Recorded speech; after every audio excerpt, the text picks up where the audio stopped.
The fluorescent lights of the McKeesport High School hallway flickered with their usual monotonous rhythm as Tanya Nicole Koch walked toward her locker on that February afternoon in 1996.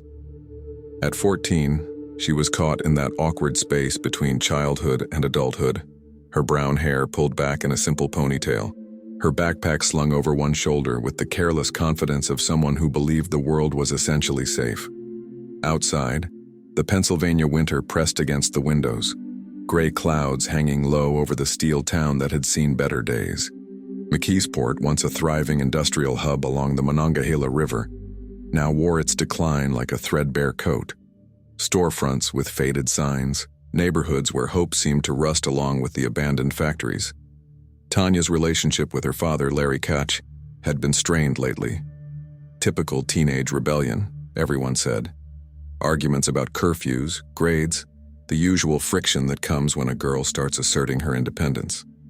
Larry worked long hours at the mill, doing his best to provide for his daughter after the divorce, but the bills kept piling up, and the time they spent together kept shrinking. "Hey, Tanya," a voice called out from behind her. She turned to see Thomas Hose, one of the school security guards, approaching with his characteristic easy smile. At 48, he was old enough to be her father, but he'd always been friendly, asking about her day, offering advice when she seemed troubled. Unlike the adults at home, he actually seemed to listen. "Rough day?"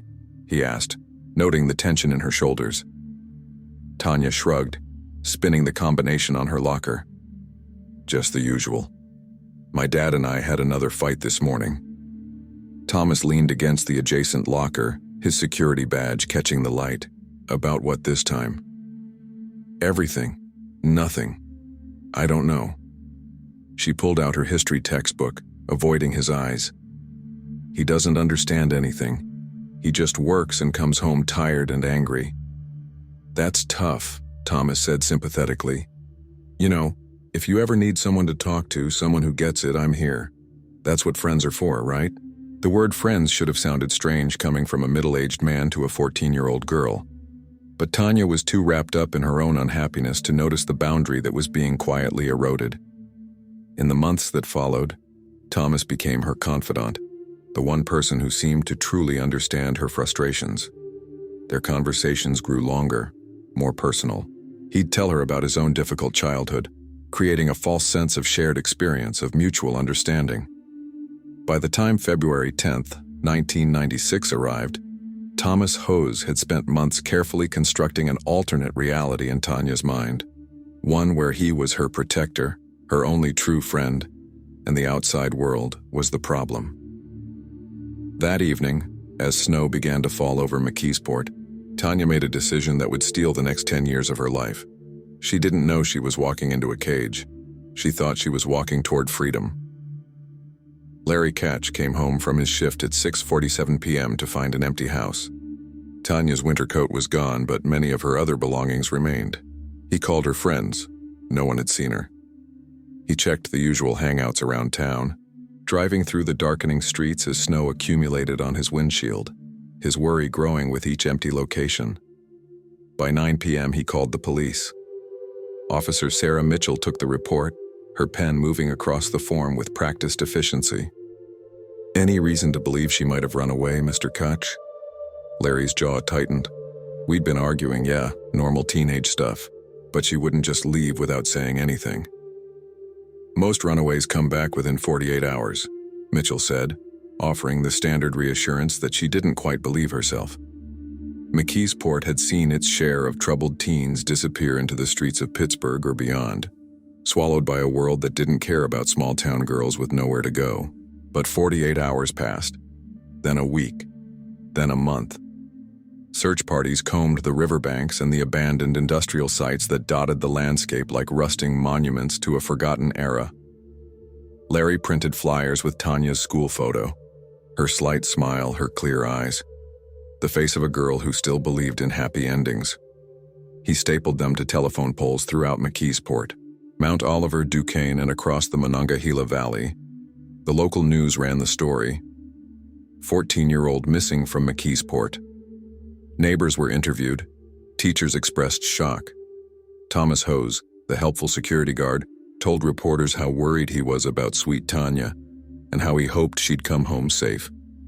But as winter turned to spring and spring to summer, the leads dried up like puddles in the July heat. The case grew cold. The flyers faded in the sun and rain until Tanya's face became just another ghost haunting the streets of a dying steel town. Detective Raymond Torres, assigned to the case, reviewed the evidence repeatedly. No witnesses saw Tanya get into a car. No credit card transactions, no phone calls, no confirmed sightings beyond that February afternoon when she left school. It was as if she'd simply evaporated. Either she ran away and doesn't want to be found, Torres told Larry during one of their increasingly rare meetings, or something bad happened and we just haven't found the evidence yet. Larry refused to accept either possibility. Every morning, he woke up hoping today would be the day. Every night he went to sleep haunted by questions. Where was his daughter? Was she safe? Was she alive? Had he failed her so completely that she'd chosen any life over the one he'd provided? The guilt ate at him like acid. The what-ifs multiplied in the dark hours before dawn. What if he'd been more patient? What if he'd listened better? What if he'd somehow seen the danger that was hiding in plain sight? Years passed with the weight of unanswered questions. By 2000, 4 years after Tanya's disappearance, the missing person posters had been taken down or covered by newer tragedies. McKeesport moved on as towns do, absorbing the loss into its collective memory like so many other sorrows. Larry Catch never moved on. His house remained a shrine to his missing daughter, her bedroom untouched, her clothes still hanging in the closet, her stuffed animals arranged on the bed exactly as she'd left them. He couldn't bring himself to change anything, as if preserving her space might somehow summon her back. He aged rapidly during those years. The lines around his eyes deepened, his hair went gray, and a permanent sadness settled into his features. Co-workers at the mill learned not to ask about Tanya. The subject was too painful, too raw, even after all that time. Detective Torres had moved on to other cases, though he kept Tanya's file on his desk, occasionally reviewing it when new missing person cases came in, looking for patterns or connections. But there was nothing.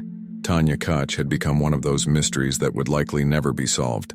A name in a database, a cold case that grew colder with each passing season. What nobody knew, what nobody could have imagined, was that Tanya was less than 4 miles away from her father's house. She had been there the entire time, hidden in plain sight in a small second-floor bedroom at 1221 Corson Street. Thomas Hose's house was unremarkable, a modest 2-story structure with peeling paint and overgrown hedges, located in a quiet neighborhood where people minded their own business. His parents, Gerald and Judith Hose, lived on the first floor. Thomas occupied the second floor along with his captive. The first weeks of Tanya's captivity were a psychological breaking point. Thomas had convinced her to come to his house that February evening, under the pretense of helping her get away for a while to clear her head. But once inside, the illusion shattered.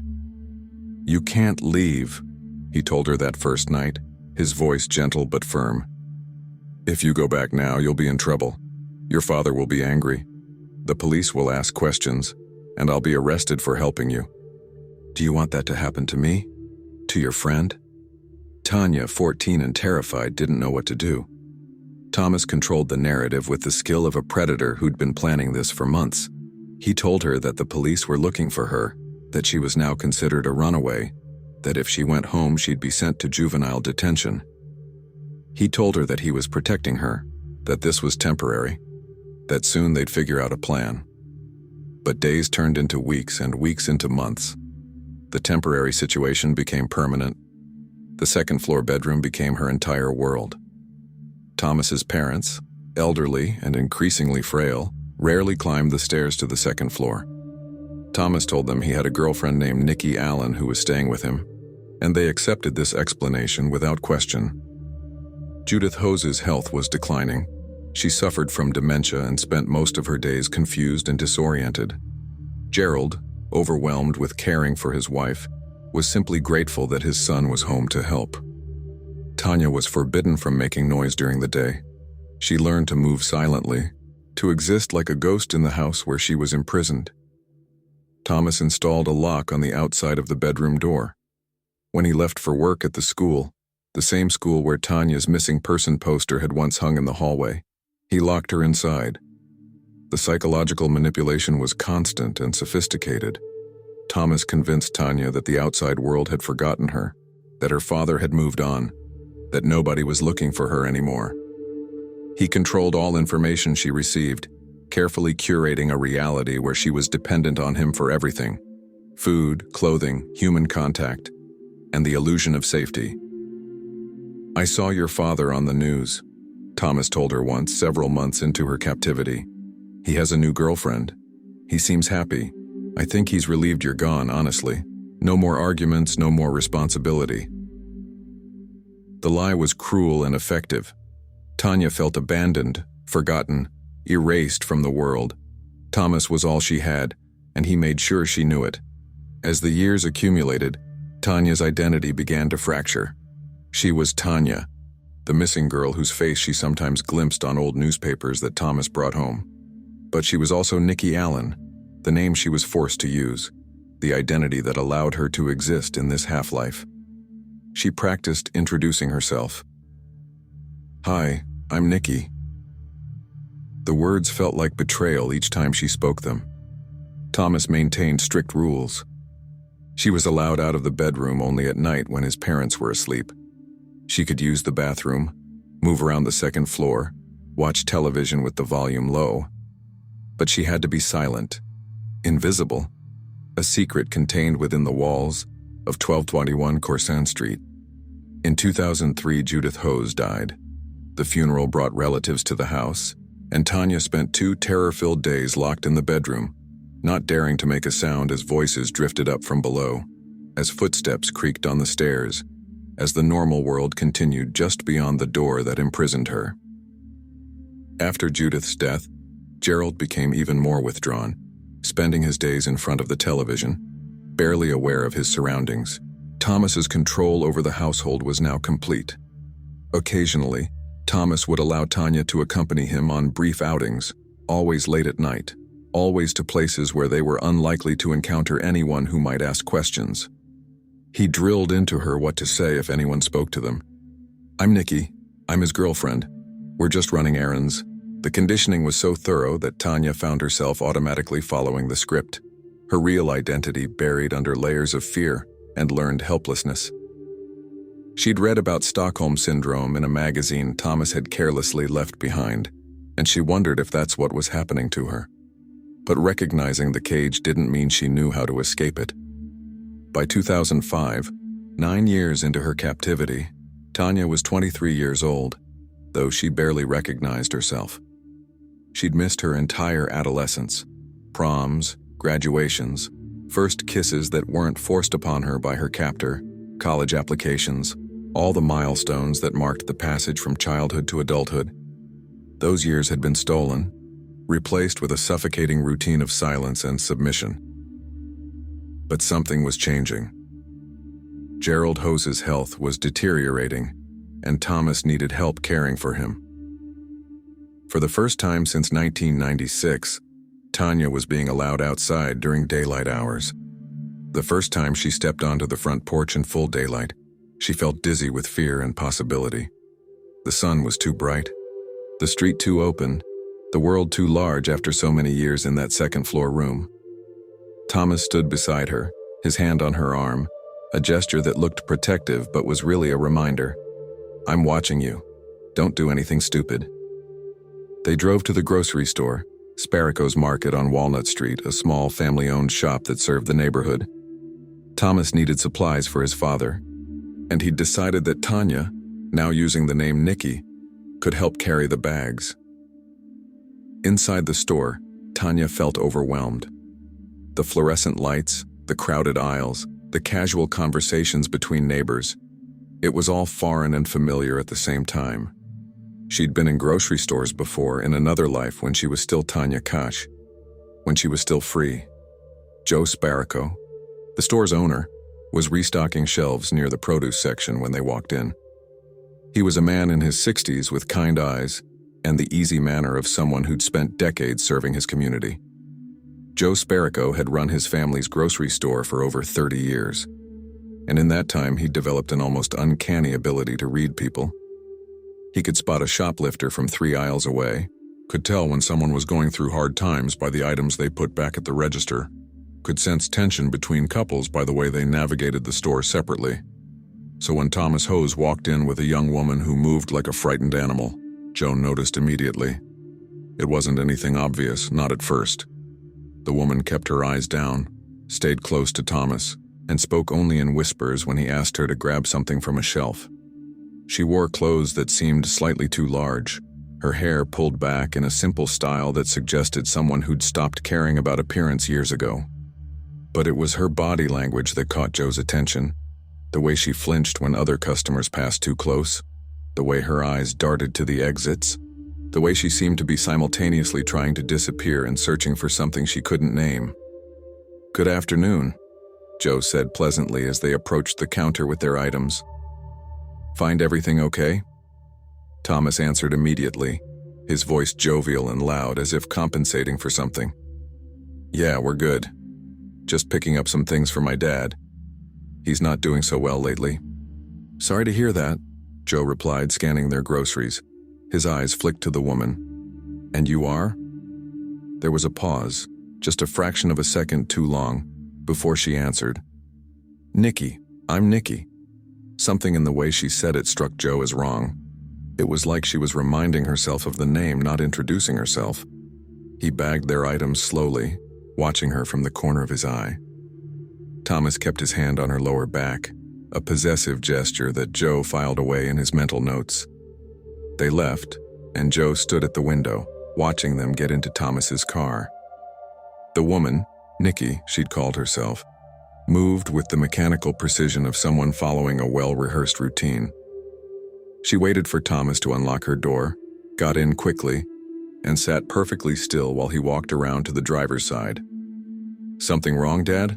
Joe's daughter Maria called from the back office. "I'm not sure," Joe said quietly, "but I think I just saw something I don't understand." Over the next several weeks, Thomas and Nikki became semi-regular customers. They always came at odd hours, early morning before the store got busy, or late afternoon when most shoppers had gone home. They never stayed long and they never browsed. Thomas would have a list, they'd grab the items quickly, and they'd leave. But each visit gave Joe another piece of the puzzle. He noticed that Nikki never touched money, never made eye contact with other customers, never spoke unless Thomas directed a question at her. He noticed that she wore the same 3 outfits in rotation, all of them worn and outdated. He noticed that she had a habit of looking at the store's exit with an expression that was hard to read. Longing, fear, hope. Joe had seen plenty of couples with unhealthy dynamics over the years. Controlling husbands, submissive wives, relationships built on fear rather than love. But this felt different. There was something desperate in the way Nikki moved through the world. Something that reminded him of the stories he'd heard about hostages who'd been held for so long, they forgot how to be free. It was a Saturday afternoon in early March 2006 when everything changed. The store was quiet, just a handful of customers browsing the aisles. Joe was restocking the cooler near the front when Nikki walked in, alone. He almost didn't recognize her without Thomas hovering nearby. She looked smaller somehow, more vulnerable, moving through the store with visible anxiety. She picked up a basket and began gathering items: bread, milk, eggs, glancing over her shoulder every few seconds as if expecting someone to materialize behind her. Joe made his way over casually, not wanting to spook her. "Hi there, Nikki. Shopping solo today?" She jumped at the sound of his voice, nearly dropping the basket. "Yes. Tom's father needed something urgently, so he sent me ahead while he parked the car." The explanation came out too quickly, too rehearsed. Joe nodded, maintaining a friendly expression. "Need help finding anything?" "No, I'm fine, thank you." She moved to walk past him, but something in her expression made Joe take a risk. "Are you sure you're fine?" he asked quietly. "Because you don't look fine, if you don't mind me saying so." Nikki froze. For a long moment, she stood perfectly still, her back to him, her shoulders rigid with tension. When she turned around, there were tears in her eyes. "I need to go," she whispered. "He'll be here soon." "Who will?" Joe pressed gently. "Thomas. Are you afraid of him?" She shook her head violently, but the motion was unconvincing. "No, it's not like that. You don't understand. Nobody understands." Joe glanced toward the store's entrance, then back at Nikki. "Then help me understand. What's going on? Because I've been watching you for weeks now, and something tells me you need help." The words hung in the air between them.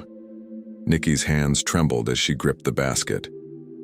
Joe could see the war playing out behind her eyes. Fear battling against something else.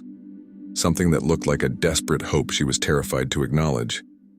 "If I tell you something," she said finally, her voice barely audible, "will you promise to help me?" "Of course," Joe said immediately. "Whatever it is, we'll figure it out." But before she could speak, the store's door chimed. Thomas walked in, his eyes immediately finding Nikki. His expression was calm, but Joe caught the flash of anger that crossed his features when he saw them talking. "There you are, honey," Thomas said, his voice too bright. "I told you to wait by the bread aisle. You know how you get confused in stores?" Nikki's face went blank, that desperate light in her eyes extinguishing like a candle in the wind. "I'm sorry. I forgot." "It's okay," Thomas said, putting his arm around her shoulders in a gesture that looked affectionate but felt controlling. "Let's just pay and get home. Dad's waiting." Joe watched helplessly as Thomas guided Nikki to the register. She wouldn't meet his eyes now, her head down, her posture defeated. Something significant had almost happened, and Thomas's arrival had killed it before it could bloom. They paid and left, Thomas keeping Nikki close to his side the entire time. Through the window, Joe watched them get into the car, watched Thomas say something to her that made her nod quickly, watched them drive away.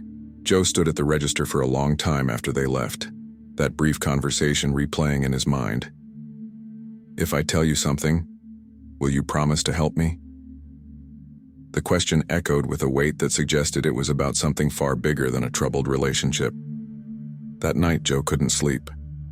He kept thinking about Nikki's face, the fear in her eyes, the way she'd looked at him like he might be her last chance at something. But a last chance at what? He got out of bed at 3 a.m. and went down to his home office. His wife had died 2 years earlier, and he'd taken to spending sleepless nights researching random topics, anything to fill the silence. Tonight, he opened his laptop and typed a search query he couldn't quite explain. "Missing women, McKeesport, Pennsylvania." The results loaded slowly on his old computer, articles about various cases, some solved, some not. He scrolled through them without knowing what he was looking for, just following an instinct he couldn't name. Then he saw it. A photograph from 1996 accompanying an article titled, "Local Teen Still Missing After 5 Years, Family Holds On to Hope." The picture showed a young girl with brown hair and clear eyes, smiling at the camera with the innocent confidence of someone who believed the world was safe. The caption read, "Tanya Nicole Koch, who disappeared from McKeesport in February 1996 at age 14, remains missing. Her father, Larry Ketch, continues to search for answers." Joe stared at the photograph for a long time. The girl in the picture was younger, her features softer, her expression untroubled. But there was something about the eyes, the shape of the face, the set of the mouth that made his heart start pounding. He clicked through to other articles, finding more photographs of Tanya Koch, school pictures, family snapshots, age progression images created by forensic artists showing what she might look like at 18, at 20, at 23. The progression images showed a young woman with features that could belong to the nervous customer who'd been coming into his store for the past several weeks. "No," Joe whispered to himself. "That's impossible." But even as he said it, pieces began falling into place with sickening clarity. The way Nikki flinched at loud noises, the way she never used her own money, the way Thomas controlled every aspect of their interactions, the outdated clothes that looked like they'd been purchased years ago and never replaced, the desperate look in her eyes when she'd asked if he would help her. Joe pulled up more articles about the case. The investigation had gone cold years ago. Tanya's father, Larry, still lived in McKeesport, still hoping for news that would probably never come. Detective Raymond Torres, now retired, had called it one of his greatest regrets. The girl who vanished without a trace. Without a trace. But what if she hadn't vanished at all? What if she'd been here the entire time, hidden in plain sight, forced to live under a false name, imprisoned by someone who had access to her, who had her trust? Thomas Hose. Joe typed the name into the search engine, adding McKeesport to narrow the results. The first hit made him go cold. Thomas Hose, security guard, McKeesport Area School District. A security guard at the school Tanya had attended. Someone who would have known her, who would have had access to her, who would have been in a position of trust and authority. Someone who could have groomed her, manipulated her, convinced her to go somewhere with him. Joe sat back in his chair, his mind racing. If this was true, and he wasn't certain yet, but the possibility was too significant to ignore, then Tanya Koch had been missing for 10 years, held captive by someone who saw her every day at his place of work, who had probably watched the search efforts and the news coverage, and felt secure in the knowledge that nobody suspected him. The cruelty of it was staggering. Her father lived just miles away, probably still drove past the house where she was imprisoned, never knowing his daughter was so close. The entire community had mourned her as lost or dead, while she existed in a nightmare just beyond their awareness. Joe knew he needed to be careful. If he was right, confronting Thomas directly could be dangerous. If he was wrong, he could ruin an innocent man's life and traumatize a woman who might genuinely be named Nikki Allen. But he couldn't do nothing. Not after seeing the desperation in her eyes, not after she'd almost asked him for help. Over the next week, Joe watched and waited. Thomas and Nikki came to the store twice more, and each time Joe paid careful attention to every detail. He noted that Thomas never let Nikki handle money or speak to other customers. He noticed that she wore a ring on her left hand, but that it looked cheap, nothing like a real engagement or wedding ring. He noticed that when Thomas went to load groceries in the car, he always took Nikki with him, rather than letting her wait inside the store. Control. Every action was about control. Joe also started asking careful questions around the neighborhood. He learned that Thomas lived on Corson Street with his elderly father, that his mother had died a few years back, that he was generally considered quiet and unremarkable. Neighbors mentioned seeing a young woman at the house occasionally, but nobody knew much about her. His girlfriend, I think, one elderly woman said. Never very friendly. Keeps to herself. Keeps to herself? Or was kept away from others?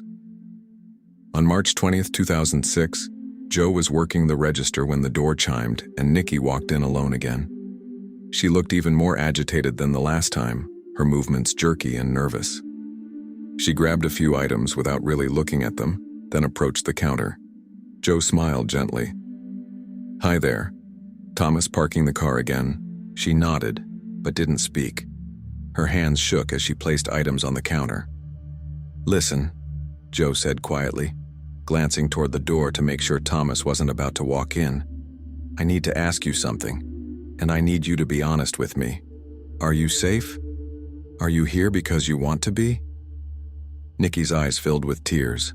She opened her mouth, closed it, opened it again. The words seemed to be fighting their way out of her throat, battling against years of conditioning and fear. She started, then stopped. She looked toward the door, then back at Joe. "If a person was missing," she whispered, her voice cracking. "If someone disappeared a long time ago, could they still be found? Would anyone still be looking?" The question hit Joe like a physical blow. It was as close to a confession as she could manage, a desperate plea wrapped in hypothetical language because even now, even after 10 years, she was terrified of speaking the truth directly. Joe leaned across the counter, keeping his voice low and urgent. "Yes, people would still be looking. Families never stop looking. Police never close missing person cases. If someone disappeared, they could absolutely still be found." He paused, holding her gaze. "Who disappeared, Nikki? Who are they looking for?" A tear rolled down her cheek. She glanced at the door again, then back at Joe. Her lips trembled as she formed the words she hadn't spoken aloud in a decade. Me? She whispered. They're looking for me. My name isn't Nikki Allen. She took a shuddering breath. I'm Tanya Koch. The world seemed to stop. Joe had suspected, had almost convinced himself he was right, but hearing the words spoken aloud was different. This wasn't speculation anymore. This was real. The missing girl from 1996, the teenager whose face had haunted newspaper articles and television broadcasts, was standing in front of him in his grocery store asking for help. Oh my God, Joe breathed. How long, where have you been? With him, with Tom. He took me when I was 14. I've been at his house the whole time. I can't get out. He's always watching. He controls everything. I tried to leave once, years ago, but he caught me and... She broke off, the memories too painful to articulate. Joe felt a surge of protective fury unlike anything he'd experienced in his 63 years. This young woman, this girl who'd been stolen from her childhood and hidden for a decade, was standing in his store asking for help in the only way she knew how. He couldn't let this moment pass. He couldn't let Thomas Hose take her back into that house one more time. Listen to me very carefully, Joe said, his voice steady despite the adrenaline coursing through his veins. I'm going to help you. Right now. Today. But I need you to trust me completely. Can you do that? Tanya nodded, tears streaming down her face now. Please. I don't know how much time I have before he comes in. He's just getting gas at the station across the street. He'll be here any minute. Joe's mind raced. He needed to act fast, but he also needed to do this right. If he called the police while Thomas was nearby, there could be a confrontation. Tanya could get hurt. Thomas might claim she was lying, might have documents supporting the Nikki Allen identity, might have had years to construct a believable cover story. Do you have any identification on you? Joe asked. Anything with your real name? No. He destroyed everything. My school ID, everything. He made me memorize a new birthday, a new social security number. I don't know if it's real or fake.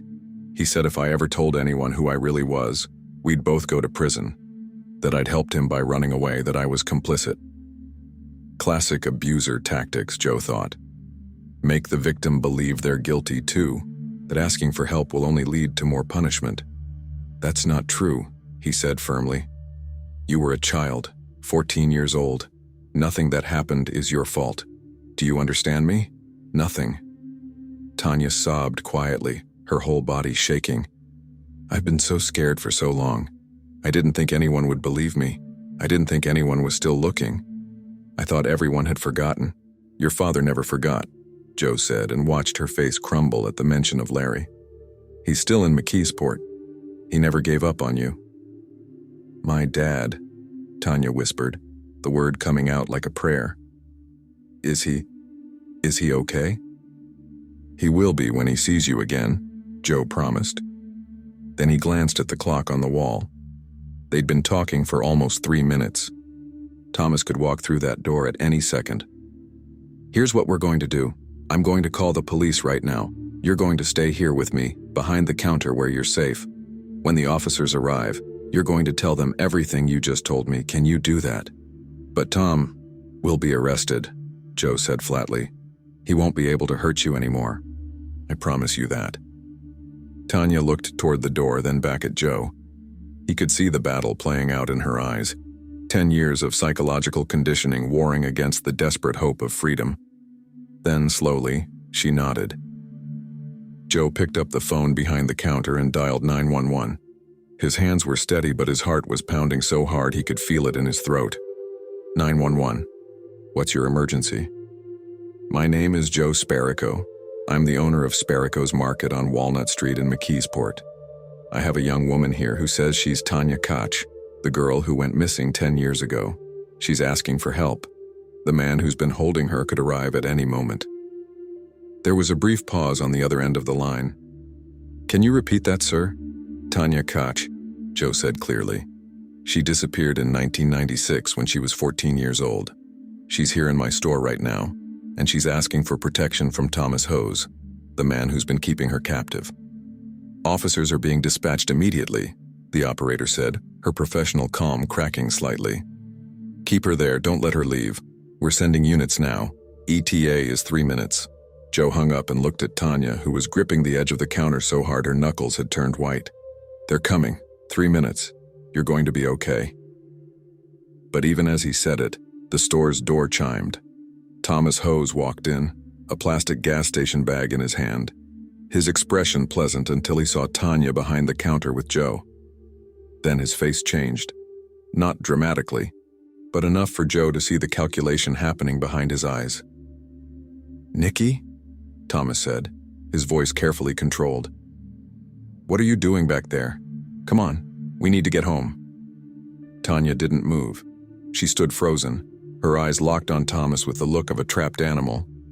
"She's not going anywhere with you," Joe said, stepping slightly in front of Tanya. His body wasn't imposing. He was 63 and had never been a fighter. But he positioned himself as a barrier nonetheless. Thomas's expression hardened. "I don't know what she's told you, but she told me her name is Tanya Koch," Joe interrupted. "She told me you've been holding her captive for 10 years. She told me you took her when she was 14 years old, and the police are on their way." For a moment, Thomas just stared at them. Joe could see him processing this information, could see him realizing that his carefully constructed house of cards was collapsing. Then Thomas took a step forward, his voice dropping to something low and dangerous. "Nikki, get over here now, we're leaving." The command was automatic, delivered with the authority of someone who'd been obeyed without question for a decade. And Joe watched, horrified, as Tanya actually started to move, her body responding to years of conditioning even as her mind screamed at her to stay still. "Stop," Joe said sharply, putting his hand on Tanya's shoulder. "You don't have to obey him anymore. You're free. Do you understand? You're free." Tanya stopped, tears streaming down her face. "I can't. He'll what?" Joe challenged, looking directly at Thomas. "What will you do, Thomas? Hurt her in front of a witness? Drag her out of here where people can see? Your only power over her was secrecy, and that's over now." Thomas's jaw clenched. "You don't understand the situation. She came with me willingly. She's been with me for years. She's an adult who can make her own choices." "She was 14 when you took her," Joe shot back. "A child. And whatever you did to her mind over the past 10 years doesn't change that fact." In the distance, sirens began to wail. Thomas heard them too, and something like panic flashed across his face. He took another step toward the counter, his hand reaching out toward Tanya. "Don't," Joe warned, reaching under the counter where he kept a baseball bat for emergencies. He'd never had to use it in 30 years, but he was prepared to use it now. "Don't take another step." Thomas stopped. The sirens were getting louder, closer. Through the store's front window, Joe could see flashing lights approaching. "This is your last chance. Nikki," Thomas said, his voice taking on a pleading quality now. "Come with me. We'll figure this out. We always figure things out together, don't we? You and me against the world, remember?" Tanya was sobbing now, her whole body trembling. Joe could feel her wavering, could feel the pull of Stockholm Syndrome trying to drag her back into the familiar horror rather than the unknown freedom. "Your father is still looking for you," Joe said quietly, just for her. "He never stopped. He never gave up. And he's waiting for you to come home." The words seemed to break something in Tanya. She looked up at Thomas, really looked at him, and Joe saw something change in her eyes. The fear was still there, but underneath it was anger, hot and bright and finally allowed to exist. "No," Tanya said, her voice stronger than before. "I'm not going with you. I'm done. I'm finally done." The police cars screeched to a halt outside the store. 4 officers burst through the door, hands on their weapons, taking in the scene with trained efficiency. "Hands where we can see them!" the lead officer shouted at Thomas. Thomas raised his hand slowly, his eyes never leaving Tanya's face. "This is a misunderstanding," he said calmly. "That's my girlfriend. Her name is Nikki Allen. This man is..." "I'm Tanya Koch," Tanya said, her voice cutting through Thomas's lies like a knife. "I was taken in 1996 when I was 14 years old. I've been held at 1221 Corson Street for 10 years. This man, Thomas Hose, kidnapped me and kept me locked in his house. She was shaking so hard she could barely stand, but the words kept coming. 10 years of silence finally breaking. I want to go home. I want to see my father. Please, I just want to go home. The lead officer, a woman named Detective Sandra Morris, stepped forward carefully. She'd been briefed on the way over about the Tanya Koch case. Every cop in McKeesport knew about it. It was the kind of cold case that haunted a department. But standing here now, looking at the terrified young woman behind the counter, Morris felt a surge of hope mixed with rage. "Tanya," Morris said gently. "I'm Detective Morris. You're safe now. We're going to take care of you. Nobody is going to hurt you anymore." Two officers moved to restrain Thomas, who didn't resist but kept talking in that same calm, reasonable voice. "This is insane. She's confused. She has some mental health issues, officer. I've been taking care of her. Check her ID. Her name is Nikki Allen. This is all a delusion." "We'll sort that out at the station," Detective Morris said coldly, nodding to her officers. "Thomas Hose, you're being detained for questioning regarding the 1996 disappearance of Tanya Nicole Koch. You have the right to remain silent." As Morris read Thomas his rights, Tanya watched from behind the counter, Joe's steadying hand still on her shoulder. She watched Thomas being handcuffed, those hands that had locked her door every morning, that had controlled every aspect of her existence for 10 years, now restrained by cold metal. She watched him being led toward the door, and for the first time since February 10, 1996, she felt something like safety beginning to take root in her chest. Thomas turned back one last time before they took him outside. "Nikki," he said, his voice soft, almost gentle. Tell them the truth. Tell them you chose this." The manipulation attempt was so blatant, so familiar, that Tanya almost laughed. For 10 years, that voice had been her whole world, comforting and threatening, protective and possessive, the voice of her captor and her only human connection. But standing here now with Joe beside her and police officers surrounding her, she heard it for what it really was, the desperate pleading of a predator who'd lost his prey. "The truth is you're a monster," Tanya said, her voice quiet but clear. "The truth is you stole my life, and I'm taking it back." Thomas's face contorted with rage, just for a second, the mask slipping completely, before the officers pulled him through the door and into the waiting patrol car. Through the store window, Tanya watched the car drive away, watched 10 years of captivity disappear down Walnut Street. Detective Morris approached the counter carefully, her movements slow and non-threatening. "Tanya, I need to ask you some questions, but first, would you like to sit down? Maybe get some water?" Tanya nodded numbly.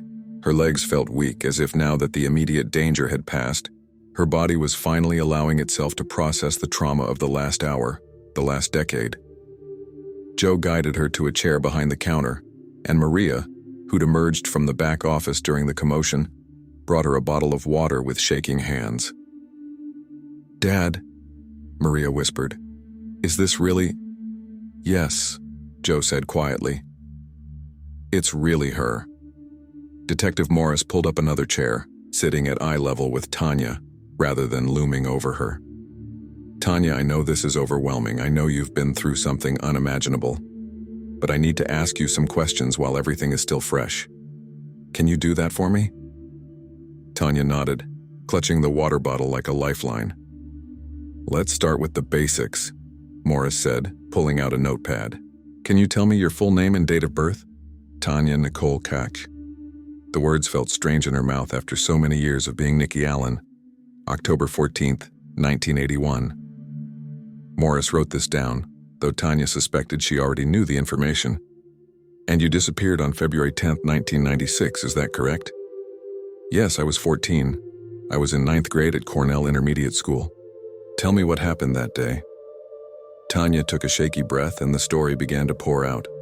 10 years compressed into words, though she knew even talking for hours wouldn't capture the full reality of what she'd endured.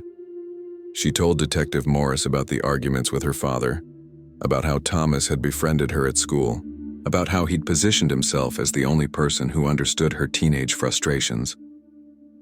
"He was a security guard at my school," Tanya explained, her voice hollow.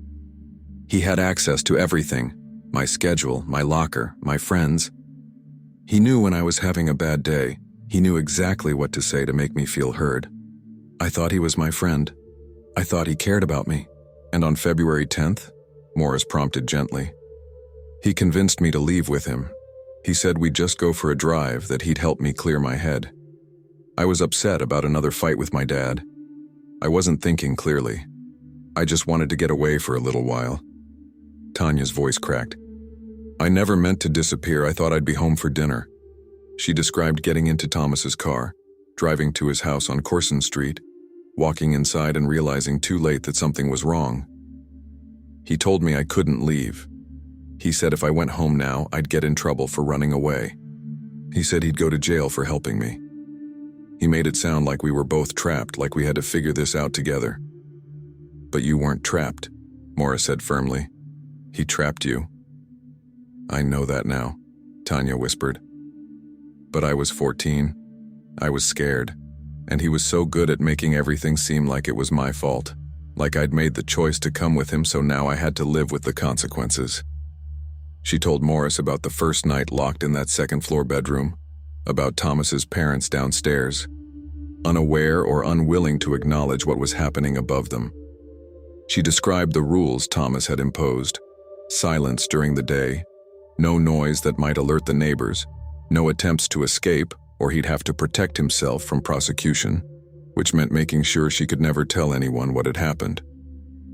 He said if I tried to leave, he'd tell everyone I'd been lying, that I'd been a troubled runaway who'd seduced him and then changed my mind.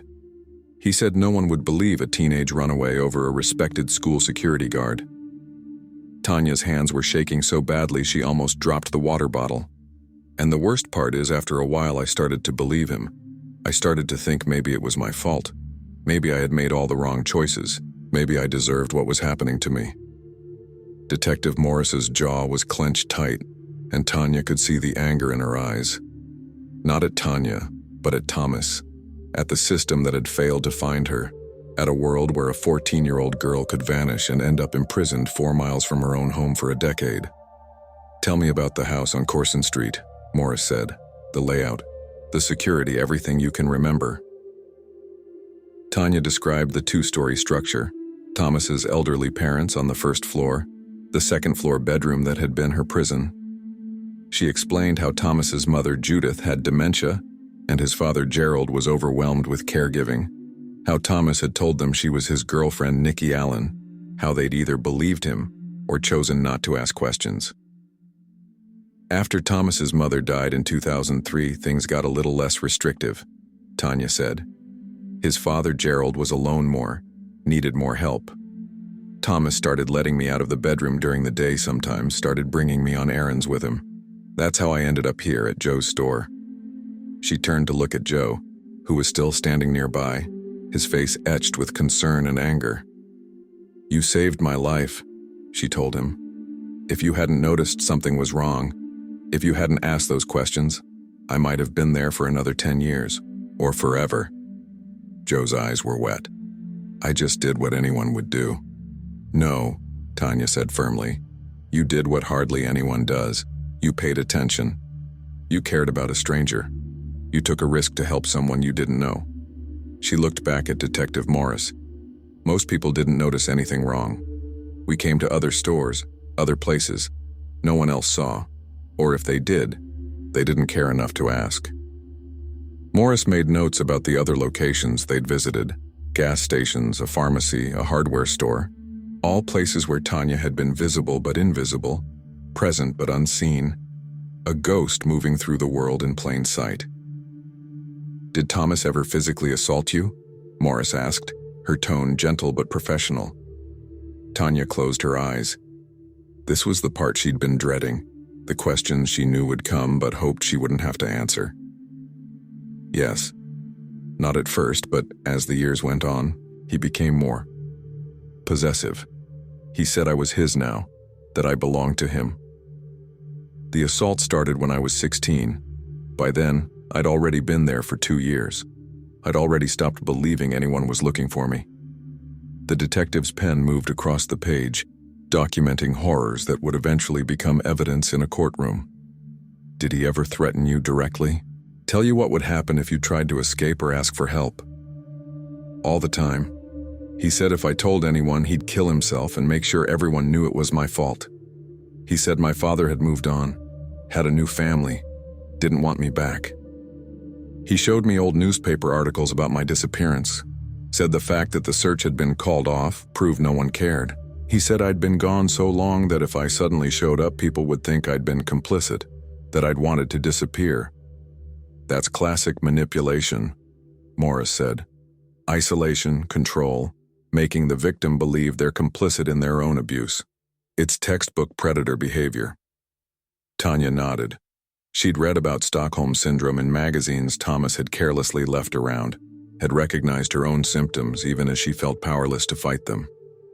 I knew what was happening to me wasn't normal, but knowing didn't help. I was trapped physically and psychologically. He controlled everything, what I ate, what I wore, when I could shower, when I could speak. The only time I felt even slightly human was in the past few months when he started bringing me out more. And that's when you met Joe, Morris said.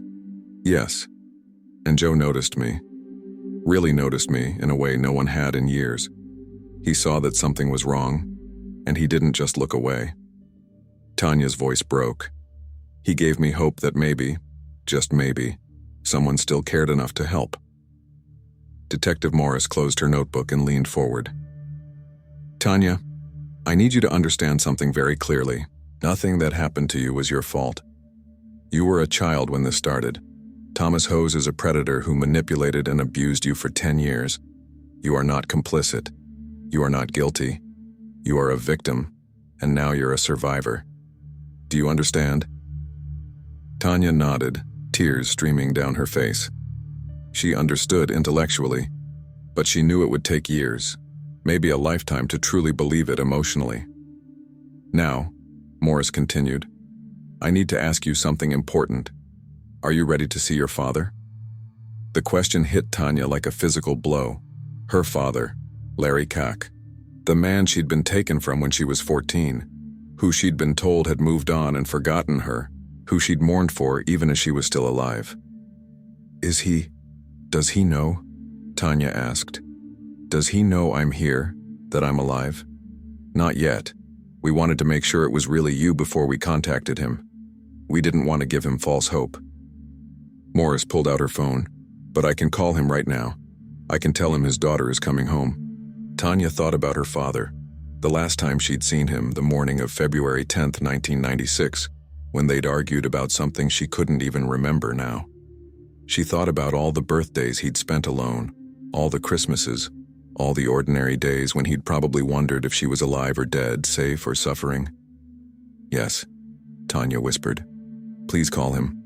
Tell him I'm sorry. Tell him I'm coming home. Morris stepped away to make the call, and Tanya sat in the silence of Joe's store, surrounded by mundane groceries and everyday items, the ordinary world that had continued spinning while she'd been frozen in time. Through the window, she could see people walking past, neighbors going about their lives, unaware that history was being made in the small market on Walnut Street. Joe brought her another bottle of water and sat down beside her. How are you holding up? I don't know, Tanya admitted. I feel like I'm floating, like this isn't really happening. I keep waiting to wake up back in that bedroom to realize this was just a dream.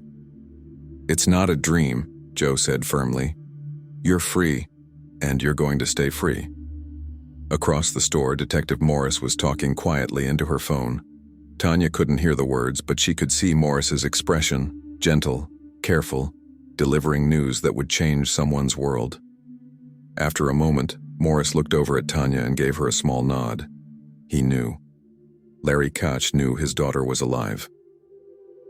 20 minutes later, a car pulled up outside the store with such speed that Tanya flinched, old reflexes kicking in. But it wasn't Thomas coming to drag her back. It was a man in his 50s with gray hair and haunted eyes, eyes that had spent 10 years searching for something they thought they'd never find.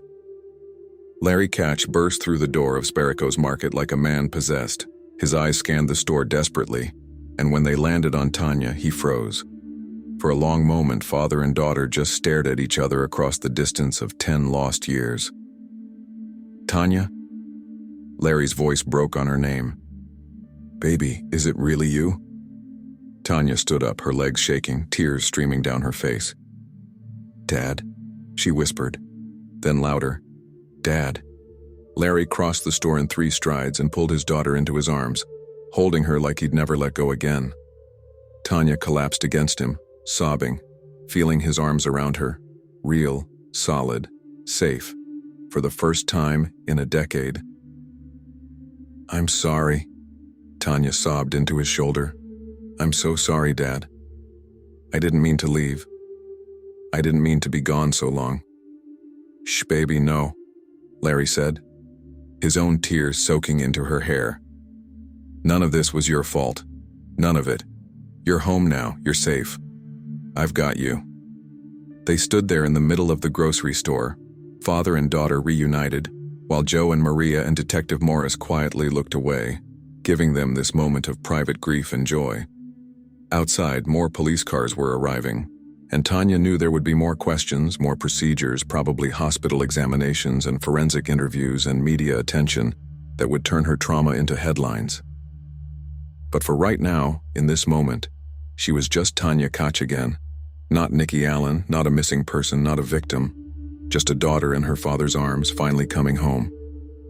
"I never stopped looking," Larry said, pulling back to look at her face, his hands cupping her cheeks like he needed to confirm she was real. "Not for 1 day in 10 years. I always knew you were out there somewhere. I always knew I'd find you." "You did," Tanya said, smiling through her tears. "You found me, Dad." Detective Morris approached carefully. "Mr. Koch, I'm sorry to interrupt, but we need to take Tanya to the hospital for an examination, and then to the station for a more detailed statement. You can come with us, of course." Larry nodded, but he didn't let go of Tanya's hand. "I'm not leaving her side. Not ever again." As they prepared to leave, Tanya turned back to Joe one more time.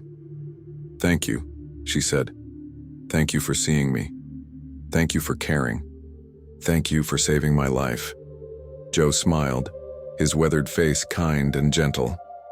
"Go home, Tanya. Go live the life that was stolen from you. That's all the thanks I need." As they walked out of the store and into the bright March sunlight, Tanya felt the fresh air on her face, felt the sun warming her skin, felt her father's hand firmly gripping hers. The world was bigger than she remembered, louder, more overwhelming, but it was also full of possibilities that hadn't existed 10 minutes ago. Freedom, safety, home. The words felt foreign, but wonderful, like a language she'd once spoken fluently, but had almost forgotten. She would have to relearn how to be free, how to make choices without fear, how to exist in the world as herself rather than as Thomas's carefully controlled creation. But she had time now. She had her whole life ahead of her, the life that had been stolen when she was 14, the years she couldn't get back, but the future she could finally claim. As the police car pulled away from Sparico's market, Tanya looked back one more time at the small grocery store where a shopkeeper had heard the one thing no one expected, the truth that would finally set her free. In the days that followed, the story exploded across local and national news. Missing teen found after 10 years in captivity.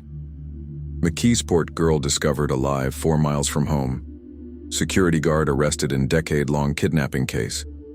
Thomas Hose was charged with involuntary deviant sexual intercourse, interference with custody of a child, corruption of a minor, and other charges. His house on Corson Street was searched thoroughly. Evidence collected from the second-floor bedroom where Tanya had been imprisoned.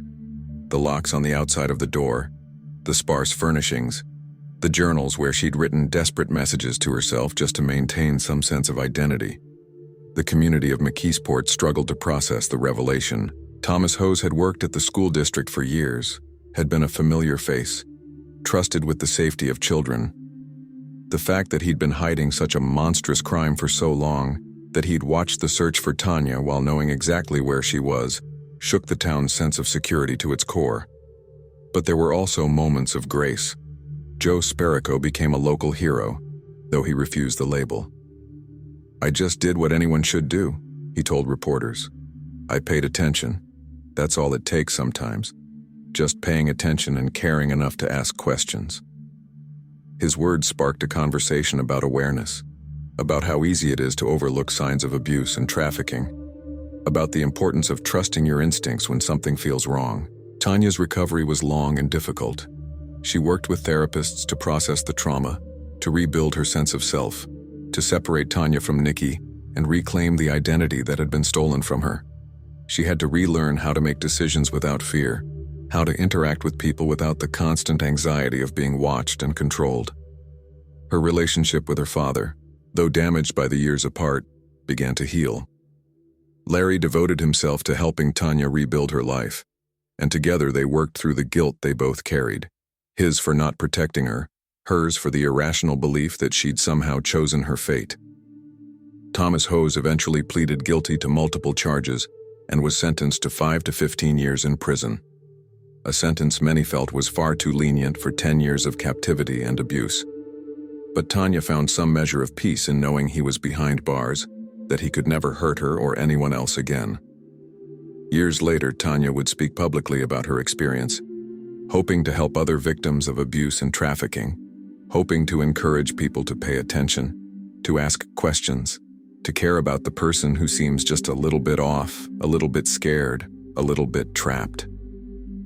"I was hidden in plain sight for 10 years, she would say. "I went to stores, walked down streets, existed in the world. But nobody saw me until Joe Sparrico looked close enough to notice something was wrong. That's what I want people to understand. Victims are often right in front of us, waiting for someone to care enough to see them." And in Sparrico's market on Walnut Street, life continued much as it always had. Neighbors buying groceries, families picking up dinner, the mundane rhythms of everyday life. But Joe kept a photograph on the wall behind his counter, a picture from Tanya's welcome home party, her smile genuine for the first time in a decade, her father's arm around her shoulders, both of them looking forward to a future that had once seemed impossible. Underneath the photo, a simple inscription: "The Power of Paying Attention, March 21st, 2006. It served as a reminder that sometimes the most extraordinary acts of heroism come from the simplest actions. Seeing someone who's been rendered invisible, hearing someone who's been silenced, and caring enough to help them find their way home.